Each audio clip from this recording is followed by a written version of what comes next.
Hey, we're going to talk about KTM 300 carburetors. Big topic with this 17, 18 newer ones. For 18, they've made some changes, and I'm sure they'll be there in 19, where they changed the nozzle and the needle. So a lot of the jetting we came up with 17 won't work the same as in an 18 or 19. You still probably need to cut the slide, but they're even doing some things different there. So, like I said, a lot of that's gone out the window. So this is the Mikuni carb that's stock. This thing can be made to work pretty good. We get them pretty decent. We're pretty happy with it. I think it's a little easier to ride, a little easier hitting. So that's the Mikuni. I think if you're not that serious, if you're on a budget, I would stick with it and jet it and do some of those mods that we've done, and you're pretty good. So I've gone over that one before and listed some jetting. I think this is a really good carb for the bike. If you want a little bit more performance, the Kian 38, that you can get this right from JD Jetting or Sudco. We got this from Sudco, and JD Jetting has a cool, good needle. If you're at elevation a lot like we are, that red needle seems to be the ticket. Like 168, 170 on the main, and 40 or 440 on the Pilot would be about where you'd be typically on this thing at elevation areas.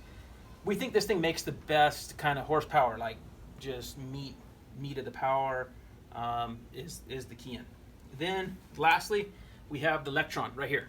Now, I think this one's probably the best for going back and forth from elevation to lower areas.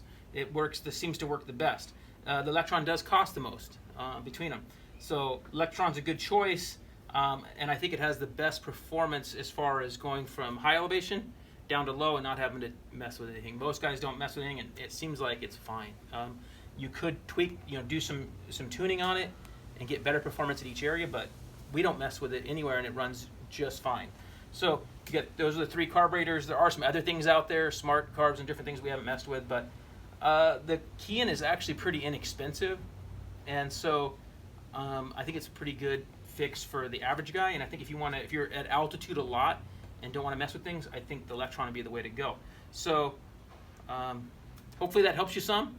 You 17, 18, 19 KTM 300 owners, Husqvarna owners, really cool carburetor choices for you. You can't really go wrong with either the Kian or the Electron.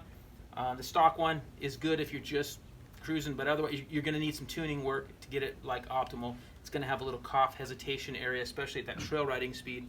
So hopefully that helps you out.